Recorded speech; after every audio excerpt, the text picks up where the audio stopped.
마태복음 24장 3절부터 14절까지 말씀. 예수께서 감람산 위에 앉으셨을 때에 제자들이 조용히 와서 이르되 우리에게 이루소서 어느 때에 이런 일이 있겠사오며 또 주의 임하심과 세상 끝에는 무슨 징조가 있사오리까.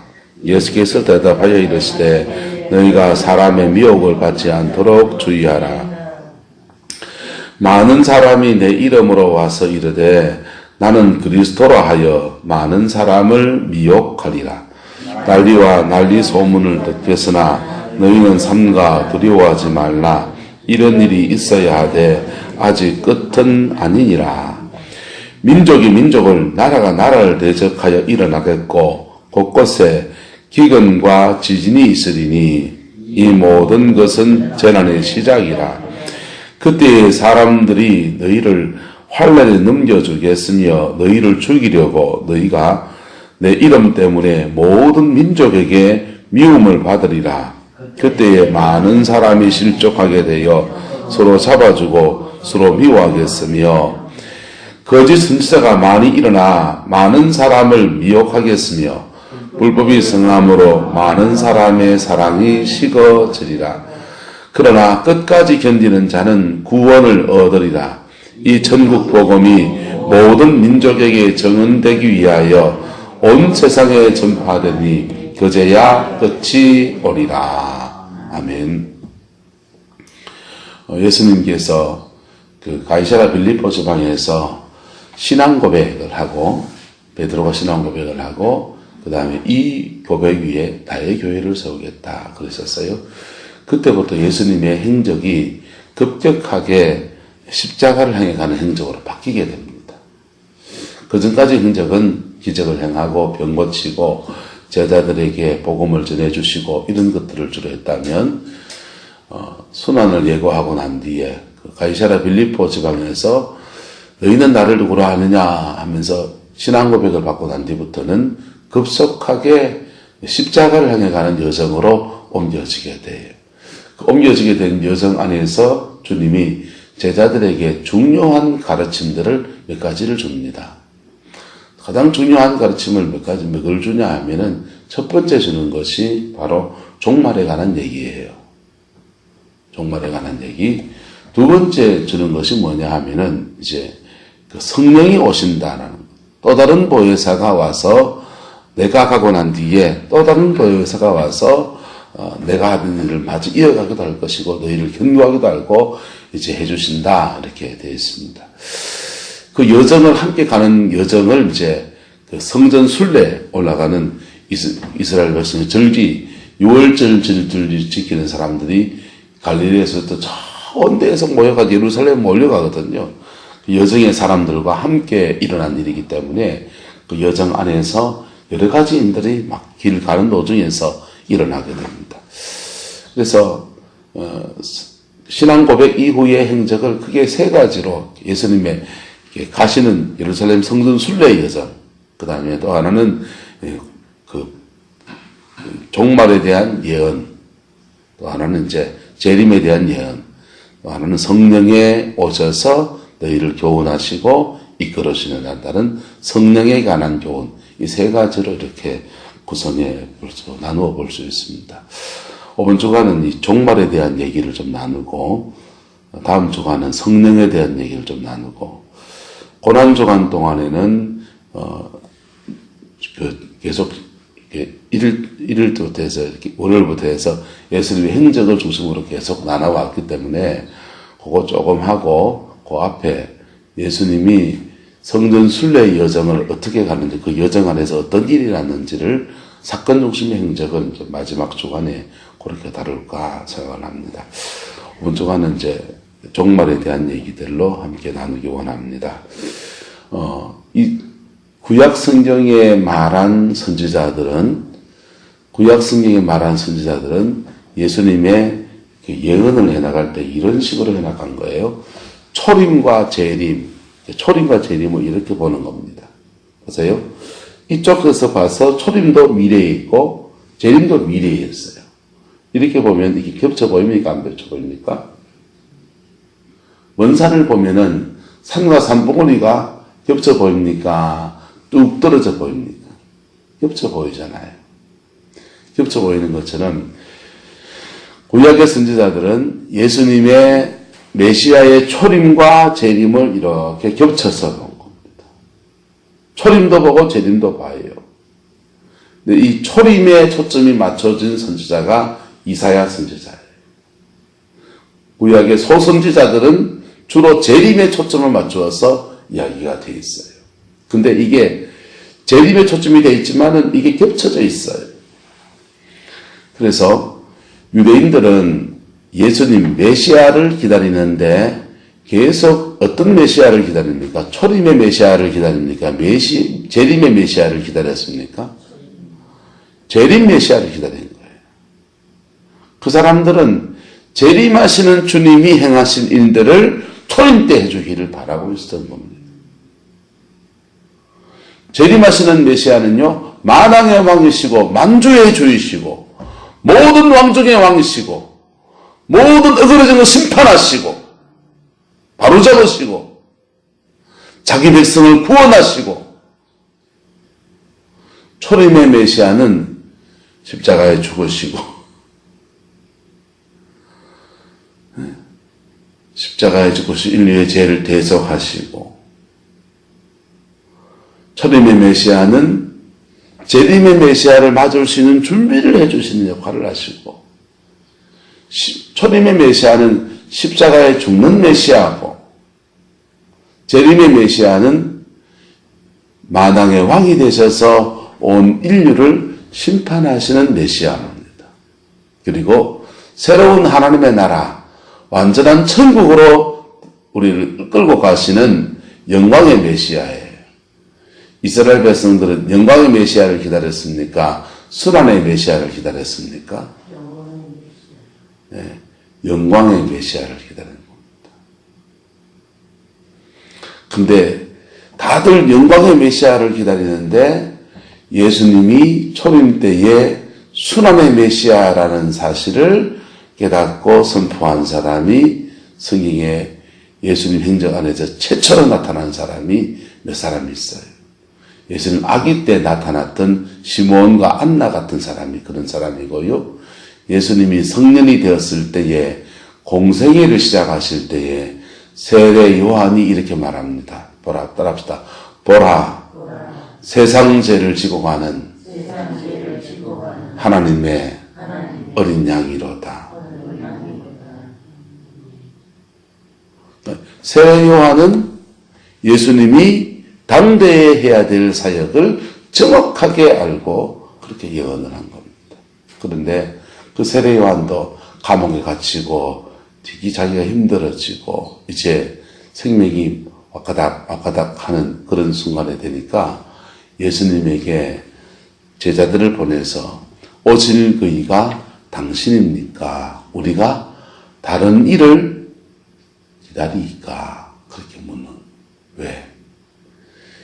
예수님이 십자가에 죽으실 초림의 메시아, 세상 죄를 지고 가는 하나님의 어린 양이다. 본인이 그렇게 얘기해놓고는 그 시대의 사람들이 메시아는 어떤 분이라고 믿습니까? 그 시대의 사람들은 다 로마의 압제에서 우리를 구원하실 메시아. 그리고 옛날 다윗의 그 통치를 이루어 주실 메시아. 또 기다리고 있는데 본인이 이제 생명이 와까닥 하고 그러니까 마음이 약해져서 그런지 예수님 당신이 그분 맞습니까? 아니면 딴 사람을 기다려야 됩니까? 그래 묻고 있는 거예요. 무슨 말인지 이해가 됩니까? 자, 우리는 지금 순환의 메시아를 만났습니까? 안 만났습니까? 이미 지나간 얘기입니다. 할렐루야. 그래서 예수님이 이 마지막 십자가에 죽으시기 전에 굉장히 중요하게 다룬 부분이 바로 재림에 관한 얘기예요. 오실 그이가 나다. 그런데 세상 끝에 또 온다. 할렐루야. 오실 그이가 바로 나다. 내가 갔다가 다시 세상 끝에 다시 온다. 그래서 이렇게 보고 있는데 초림과 재림을 겹쳐서 이렇게 얘기해주고 있는 것입니다. 우리는 지금 말세지 말에 서 있다고 합니다. 뭘 말하고 온다고요? 말세. 우리는 세상이 어려워질 때마다 아이고 말세대. 무슨 윤리적인 타락이 일어날 때마다 말세대. 무슨 인생에 어려운 고비가 오면은 아이고 말세가 다 됐다 그럽니다.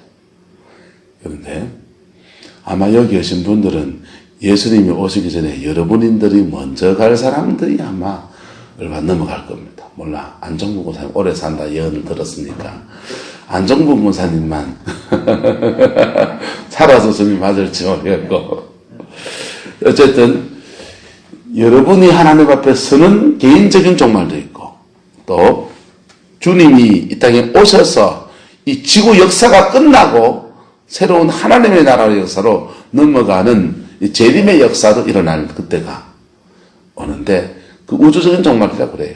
이 종말, 두 가지 종말 안에서 준비된 저와 여러분 되시기를 예수 이름으로 축복합니다. 오늘 본문에서는 재림의 징조에 관한 이야기를 해주고 있습니다. 재림의 징조에 관해서 보세요. 3절에 보시면 제자들이 와서 어느 때에 이런 일이 있겠어 하며 주의 임하심과 세상 끝에는 무슨 징조가 있으리까 이렇게 묻습니다. 그랬더니요. 첫 번째 주님이 몇 가지 재림의 징조를 얘기합니다. 너희가 무엇의 미혹을 받지 않도록 주의하라. 사람의 미혹을 받지 않도록 주의하라. 재림을 준비해 나가는 여정에서 사람의 미혹을 받지 않도록 주의해라 그랬어요. 근데 이 미혹들의 내용들은 뭐냐? 5절. 많은 사람이 내 이름으로 와서 이르되 나는 누구다? 그리스도다 하여 많은 사람을 뭐하리라? 미혹하리라. 마지막 때 재림의 징조 안에서 미혹도 일어나고 11절에도요. 거짓 선지자가 많이 일어나 많은 사람을 뭐하리라? 미혹하리라. 미혹도 일어나고 그 다음에 핍박도 일어나. 핍박도 보세요. 마지막 때의 징조의 첫 번째는 미혹이에요. 미혹.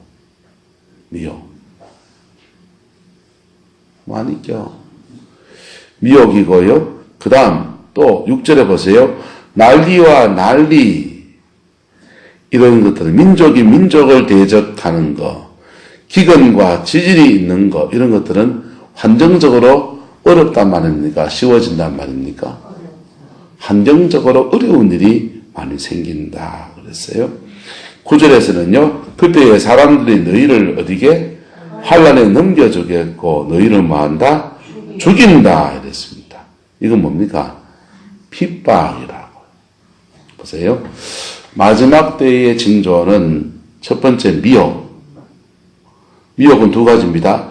그리스도라 하는 미혹이 있고 거짓 선지자가 일어나는 미혹이 있고 두 가지 미혹이 영적인 미혹도 일어나고 그리스도라고 하는 것은 바로 메시아 역할을 하는 사람들. 그래서 뭐 놀라운 기적을 행하는 그것도 메시아 역할을 하는 거지만은 주로 이게 해결책이다 저게 해결책이다 라고 지도자들이 일어나는 것들. 그래서 근데 그 사람들이 제대로 문제를 해결해 줄 수 있겠다 없겠다? 없어요. 예.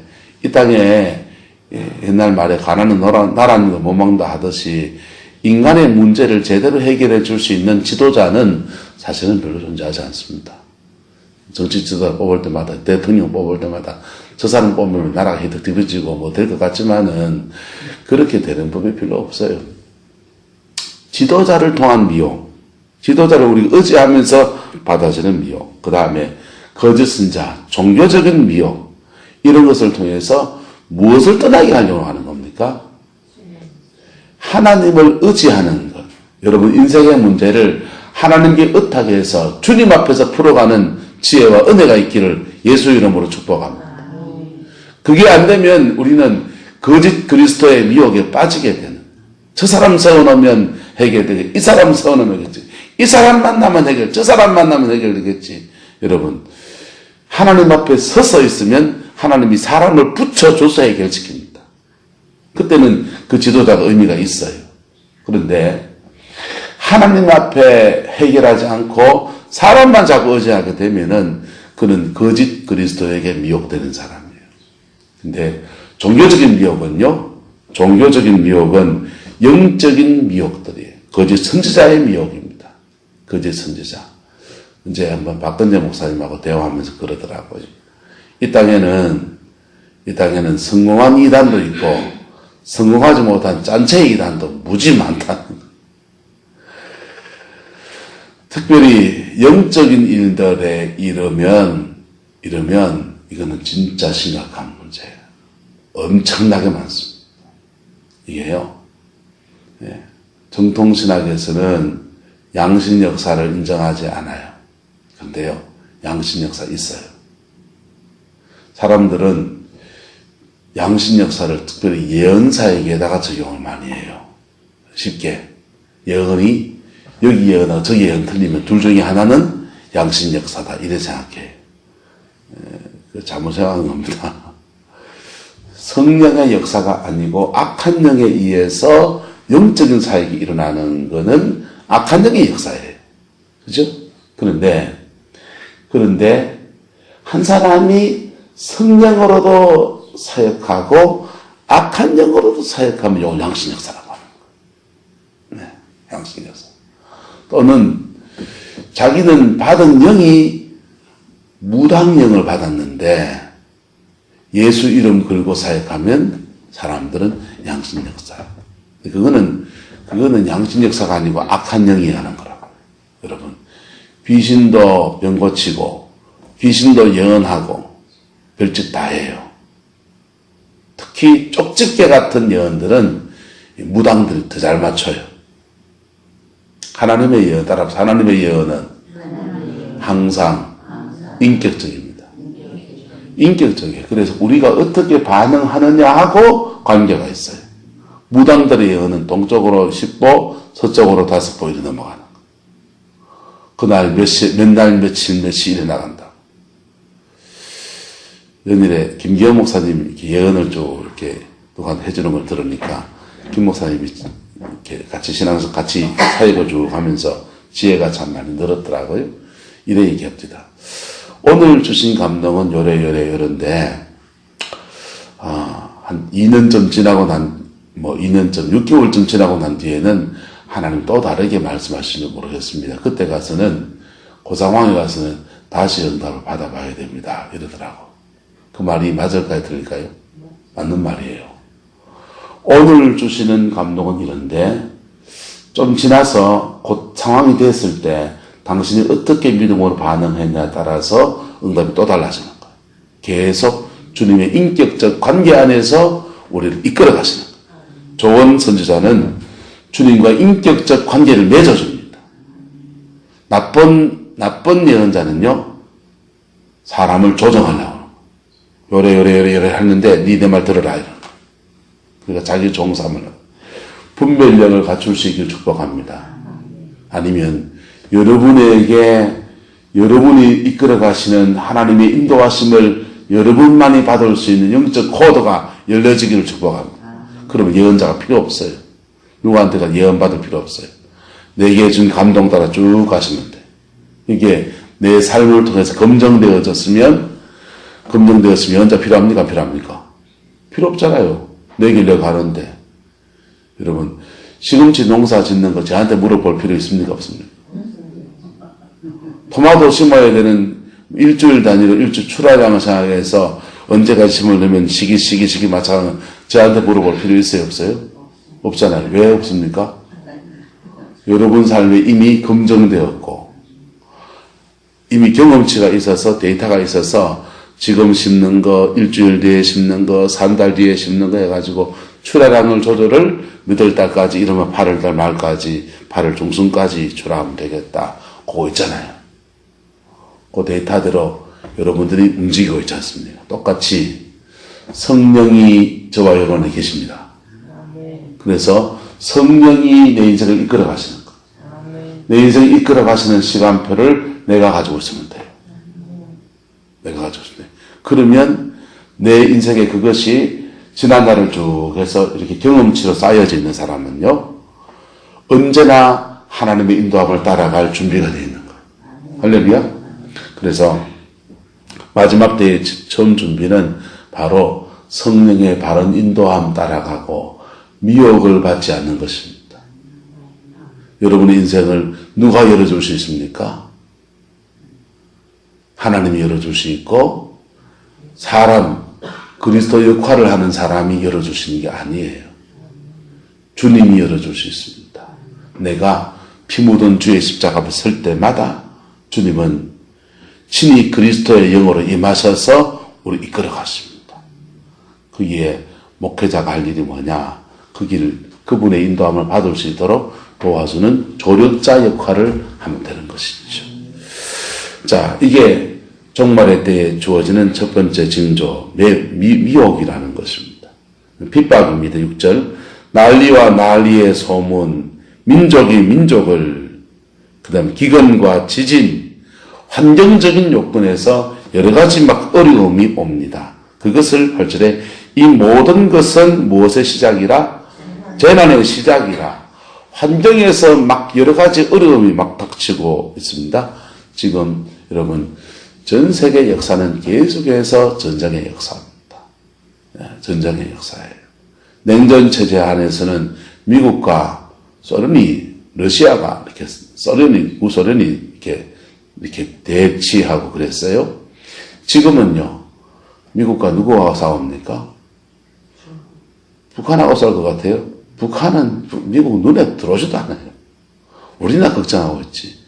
미국은 지금 거대하게 두 개의 세력과 지금 대치 가운데 있습니다. 하나는 첫 번째 이슬람 세력이에요. 또 하나는요, 저 중동 지역, 또 하나는 중국입니다. 예, 러시아는 이제 미국의 적대국이 아니에요. 이미 미국이 우방국입니다. 근데 중국은 미국 경제가 딱 깔아앉을 때 중국이 이제 중국이 일어날 때입니다 하면서 확 그냥 발톱을 드러냈어요. 그 전까지는 미국과 중국이 사이가 좋았습니다. 그러면서 중국이 지금 뭘 하냐 하면요, 계속 중국 경제를 유지해 나가고 팽창시켜 나가려고 하니까 두 가지 방향에서 외교 정책을 펼쳐가는데, 구실크로드 지역을 중심으로 해서 1대1로라고 해가지고 석유 자원을 확보하려고 그쪽 육로로 석유 수송로를 만들려고 하고, 또 하나는 동남아 이쪽으로 해서 중동 국가까지 해상으로 석유 수송로를 확보하려고 해요. 왜 두 가지를 확보하려고 하냐? 만약에 미국과 사이가 틀어지게 되면 제일 먼저 타격이 올 게 석유, 에너지 자원 문제거든. 그 에너지 자원 문제가 해결되지 않으면 중국은 산유국이 아니에요. 중국은 천연가스도 나오질 않아요. 에너지 문제가 해결되지 않으면 중국은 완전히 폭삭 내려앉는 거예요. 그래서 미국에 간섭받지 않는 독자적인 석유 자원 루트를 지키려고, 확보하려고 1대1로라고 하는 해상 실크로드, 육상 실크로드 정책을 펼쳐갑니다. 특별히 이 해상 실크로드 정책을 펼쳐가는 것에 미국이 그걸 허용하게 되면 미국하고 독립된 중국 경제가 되는 거예요. 미국은요, 중국을 발밑에 두고 좀 밑에 땡기다 하려고 조정할 수 있는 그 정도로 중국이 일어서기 원하거든요. 그래서 미국은 MD 정책을 펼치면서 계속해서 해상 실크로드 정책을 중국 봉쇄 정책을 펼쳐나갑니다. 그게 협력하고 있는 나라가 일본은 협력하고 있고, 우리는요, 아무 생각이 없었어요. 대한민국은 아무 생각이 없었어요. 동남아 지역에서 중국과 동남아 국가들 사이에서 영토 분쟁이 막 일어나는 것은 해상 실크로드 문제 때문에 그래요. 석유 자원을 확보하려고. 일본하고 미국하고 사이가 굉장히 좋았었습니다. 예, 세계제 2차전 펼쳐지기 전에 일본과 미국이 사이가 굉장히 좋았어요. 한국을 집어삼킬 때도 미국은 필리핀을 지배하고 일본은 한국을 지배하고 다 서로 밀약하면서 그렇게 했던 나라가 미국과 일본입니다. 그런데요, 이 일본이 유럽에 전쟁이 일어나고 이제 막 그러니까 일본이 이때다 프랑스나 영국이 지배했던 땅을 우리도 점령해야 되겠다 하면서 동남아 지역을 더 잠식에 들어오는 거예요. 그러니까 미국이 요놈들 봐라 키워줬더니 그냥 내한테 발톱을 드러내네 하면서 석유 봉쇄를 합니다. 석유 수출을 끊어버려요. 미국 석유 사다가 일본이 산업을 일으키고 있었는데 석유 수출을 끊어버리니까 일본이 어디를 침공해 들어가냐? 인도네시아를 침공해 들어갑니다. 인도네시아를 침공했는데 인도네시아는 아시아에서 유일하게 석유가 나는 데거든요. 그러니까 미국이 더 압력을 주니까 그때 진주만을 폭격한 거예요. 그러면서 태평양 전쟁이 펼쳐집니다. 이게 2차 세계대전은 유럽에서 시작됐는데 태평양 전쟁으로 넘어선 거다. 그게 세계 제2차 대전의 배경들입니다. 근데 거기에 배경에는 뭐가 있냐? 석유 문제가 들어갔다. 중국하고 지금 미국하고 뭐 갖고 지금 기싸움을 하고 있냐? 석유 때문에 기싸움을 하고. 그래서 지금 앞으로 이 전쟁, 이 국면이 어떻게 펼쳐져 갈지 주시해 봐야 돼. 민족이 민족을, 나라가 나라를 대적해서 막 일어나는 그런 처지에 서 있어요. 그래서 우리가 친중 정책을 펼치는 것, 나라가 친중 정책을 펼치는 것은 상당히 좀 미국하고는 껄끄러운 일입니다. 나라가 나라를 대적하고 그 다음 곳곳에 뭐가 일어난다 합니까? 기근과 지진이 일어난다. 환경 안에서 기근은요. 기근은 기후가 막 달라지고 있으니까요. 점점 더 기후가 달라질 겁니다. 겨울 기후 오늘 달랐죠, 그죠? 한 해가 다르죠. 동해안에 고기들이 오징어가 제일 처음 여기 왔을 때 20마리 이렇게 한 가구에 2만 원 하면 샀어요. 근데 지금 작년 겨울에는 보니까 6만 원씩 막 넘어가더라고요. 야, 겨울에 오징어 회 안 먹고 지나가기는 작년이 처음이에요.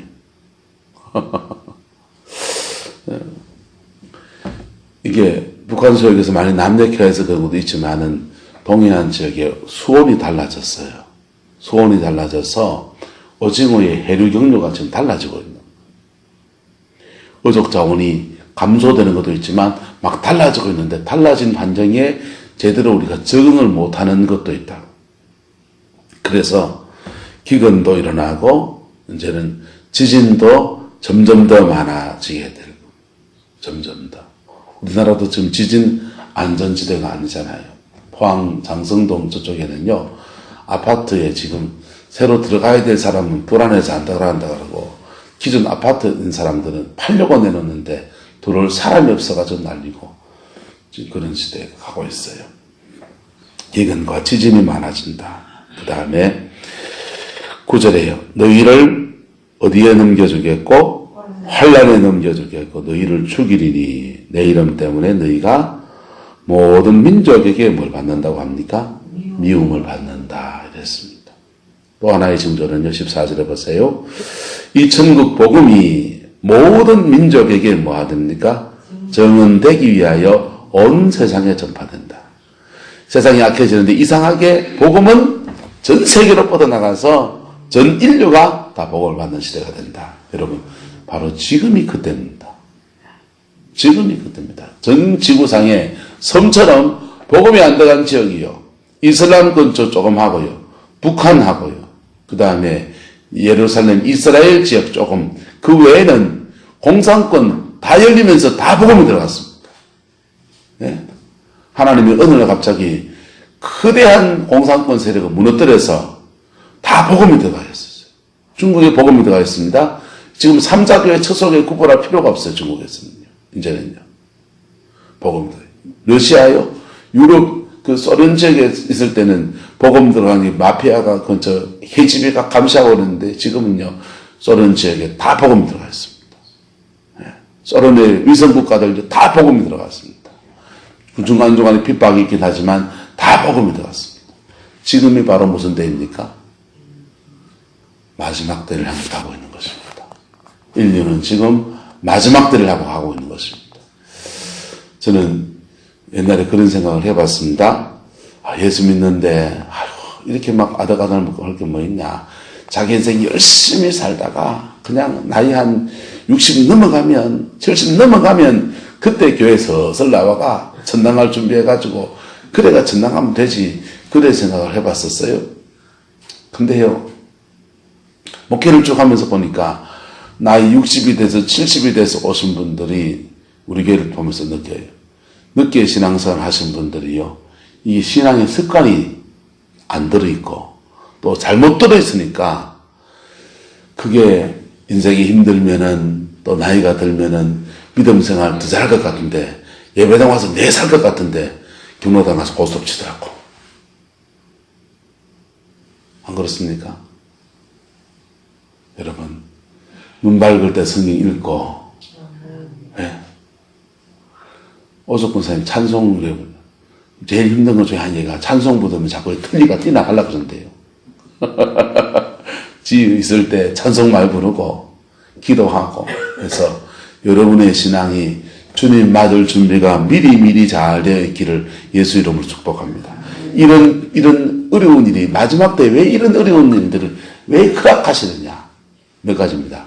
따라 주님만 의지하게 하려고. 주님만 의지하게 하려고. 첫 번째, 우리 의뢰자는 오직 누구시다? 주님. 기경 중에서라도 주님을 의지하는 사람은 피할 길을 여신다고. 두 번째는요, 또 왜 그러시냐? 따라합시다. 거룩한 신부를 만드신 적. 초림 예수님은 죄인 구하러 왔지만은 재림 예수는 죄인 부르러 안 와요. 알곡을 거들러 옵니다. 알곡이 그냥 나옵니까? 마지막 여정을 지나가면서 탈탈 털어서 알곡을 만드는 작업이 바로 마지막 재난들이 막 닥치는 겁니다. 그런데 이런 재난들 속에서 알곡은 점점 더 주님께 가까이 가면서 영혼이 변화되고 새 인생이 되고 새 믿음의 사람이 되고 영혼이 순결해지고 주님을 더 의뢰하면서 마지막 주님을 맞이하는 알곡이 되는데, 쭉쟁이는요, 키질하면 옛날 우리 주일학교 찬송 중에 키질하면요, 알곡은 자꾸 안으로, 쭉쟁이는요 밖으로 점점 더 밀려나가. 알곡과 쭉쟁이가 뚝 갈라져나. 여러분, 마지막 때에 저와 여러분이 거룩한 주님의 신부가 되기를 예수 이름으로 축복합니다. 세상에 한 발, 하나님께 한 발, 양발 걸치고 있는 사람들은요, 마지막 때 되면 선택해야 된다. 세상에 발을 뗄 것인가, 하나님께 발을 뗄 것인가. 그래서 쭉쟁이는요, 세상에 하나님께 발 떼고 세상에 발 떨어져서 12절 불법이 성함으로 많은 사람의 사랑을 식어주고 미혹되어지고 그 다음에 못 살겠다 하면서 넘어지고 그렇게 되는 시대가 될 겁니다. 함께 신앙생활 하는 사람들 중에서 뚝뚝뚝뚝 떨어져 나갈 거예요. 노아의 홍수 전에 장가들고 시집가고 그러다가 홍수 멸망 때까지 깨닫지 못하다가 두 사람이 밭에 갈고 있다가 한 사람은 데려감을 당하고 한 사람은 버려짐을 당하고 두 사람이 매를 갈고 있다가 물매를 돌리고 있다가 한 사람은 데려감을 당하고 한 사람은 버려짐을 당하고 그런 일이 일어나게 되는 겁니다. 그때 알곡이 되어야 됩니까? 쭉쟁이가 돼서 밖으로 밀려나가야 됩니까?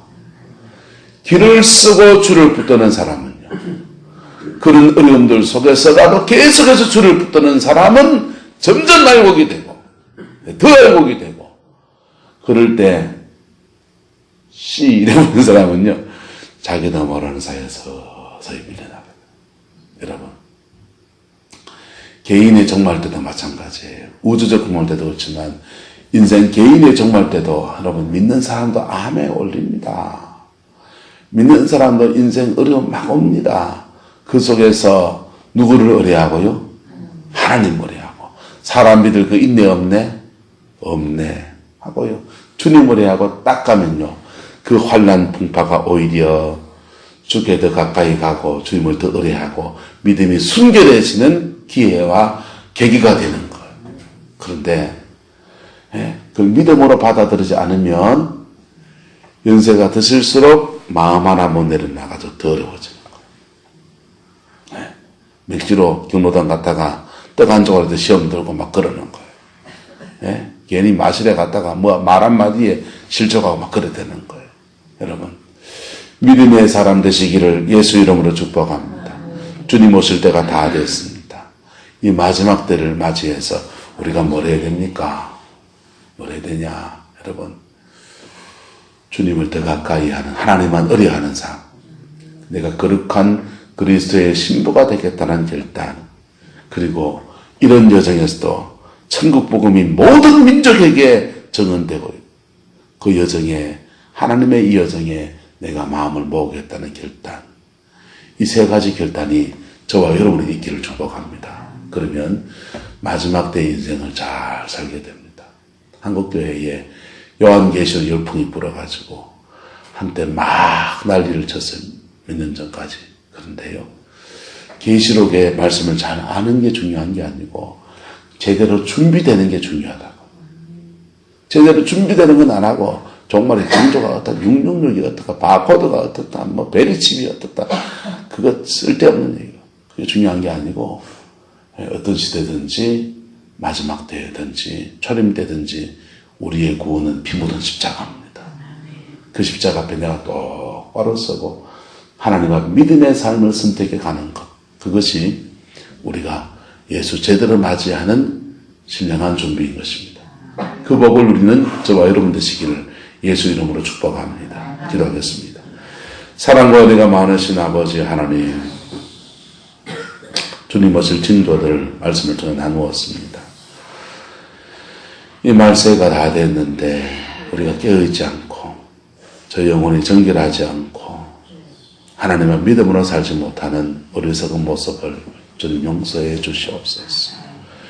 미혹하지도 말고 미혹받지도 않게 하나님 인도해 주시고 오직 주만 바라보며 주님의 얼굴만 구하며 나가는 저희들 되게 하나님 역사하여 주시옵소서. 여호와께서 함께해 주셔서 이 마지막 때 불법이 성행하고 많은 사람의 사랑이 식어갈 때 우리는 사랑의 사람 되게 하시고 끝까지 복음을 전해나가시는 주님의 열심을 따라서 우리도 복음 전하며 주님의 영광 이루어가는 은혜가 있게 축복하여 주옵소서. 여호와께서 함께해 주시기 원합니다. 예수님의 이름으로 축복하며 기도드리옵나이다. 아멘.